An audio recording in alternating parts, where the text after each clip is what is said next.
السلام علیکم ورحمۃ اللہ وبرکاتہ۔ مکرم ناظرین گرامی، بہت سے ہمارے ایمان والے بھائی وہ ہوتے ہیں کہ جن کا مزاج یہ ہوتا ہے کہ وہ اللہ معاف فرمائے حرام کاموں میں مبتلا ہوتے ہیں، فرائض کو چھوڑتے ہیں، فرائض کے ترک پر اصرار کرتے ہیں،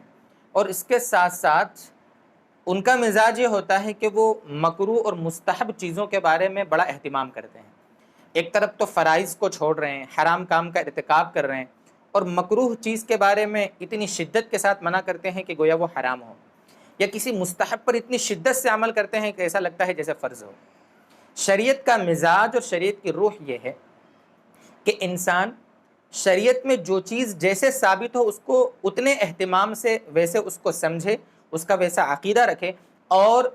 اس پر عمل کرنے کی اسی طریقے سے کوشش کرے۔ یہ تمہید جو باندھی گئی ہے، دراصل اس کو بتانے کا مقصد یہ ہے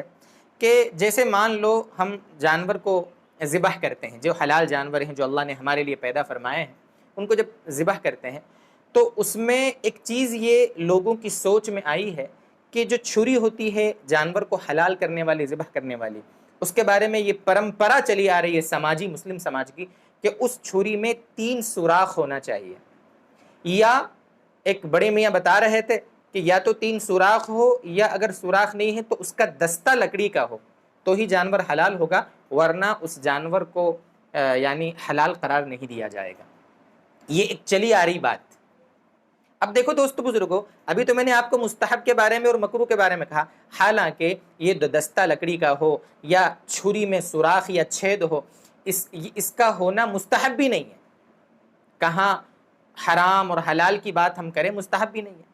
اس لیے خلاصہ یہ نکلا مسئلے کا کہ آپ ابھی قربانی کا سیزن ہے، آپ جانور کو جب ذبح کریں گے تو اس چھری میں چھید ہو یا نہ ہو، لکڑی کا اس کا دستہ ہو یا نہ ہو، سادی چھری ہو، پلاسٹک کا دستہ ہو، لوہے کا دستہ ہو، کسی بھی چیز کا دستہ ہو، اس میں چھید ہو کہ نہ ہو، اس چھری سے حلال کرنا بھی جائز ہے اور بوٹیاں بنانا بھی جائز ہے اسی چھری سے۔